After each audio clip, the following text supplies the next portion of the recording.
My name is Pat Sullivan. I'm the co-owner and vice president of Greenheart Enterprises. I actually went to work for the old owners, and they were actually Army guys that had retired from the Army, and we were doing a lot of work for the Army back then. And after about a year, they just basically approached me and said, "Hey, we're going to retire and kind of move on and do something different," and wanted to see if me and Melissa wanted to buy the company, and then about a year later we actually did.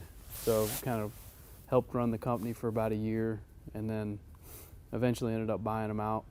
The first thing was we got an attorney, found a good attorney to write up all the paperwork, and they definitely recommended that we didn't buy the stock in the company, because they also said if we bought the stock in the company that we get all their debt or all their liabilities, basically.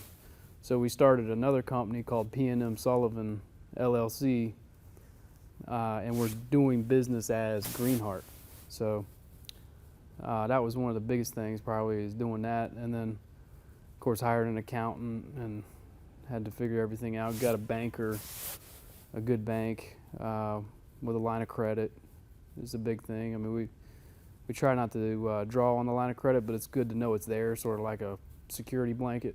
And that was one of the things that we had to do, very early, was figure that out.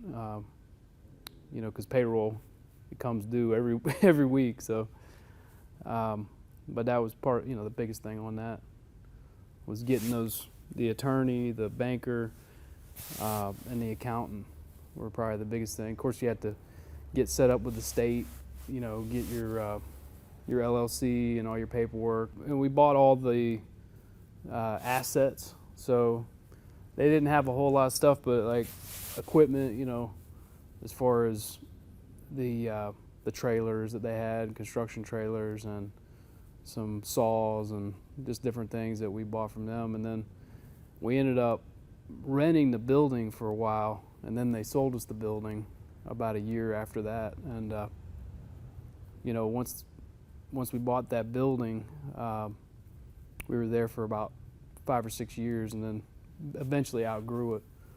So now we have, I think it's 18 employees total now. And at one time it was literally just maybe 4 or 5 of us for the first few years that we go out and look at the jobs, sell the jobs, do the work, whatever it took. And still, that's a big part of it, not afraid to get our hands dirty or whatever, make it happen. But we just have more people, more work now that has to get done, so we got to get more people.